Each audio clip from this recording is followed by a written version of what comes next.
Here's my Spartan armor project, part 4, and this one's gonna be a little unusual.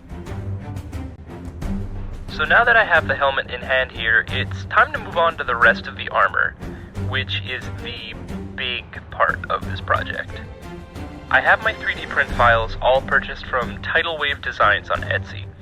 If you're looking for a Mark 7 3D model, I highly recommend theirs, because it's the most game accurate one I've found, and it includes the undersuit portions, so that's cool. However, it's not as simple as the helmet, where we just slam the pieces into the printer and off we go.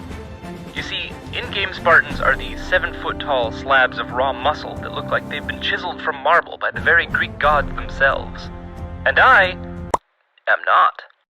So this presents me with a problem. Scaling the armor to fit my noodly Waluigi body. For this, I'm turning to the Armorsmith Designer, a tool specifically made for fitting cosplay armor to your body. You start with a blank avatar and then input your measurements to make it accurate to you. Here's what mine ends up looking like with all of my measurements. So now we add armor pieces onto the mannequin to see how they match up to my body. As you can see, the chest plate lines up very well at default scale, so very few alterations need to be made. The same cannot be said for the space diaper, however, which is large enough that it could probably fit 2 of me. And this is why we check these things before we print them. I brought in the Trailblazer helmet as a reference, since I know it's sized correctly. I also checked 3D Builder to ensure the parts weren't resized when they were imported into Armorsmith. They weren't, so all good here.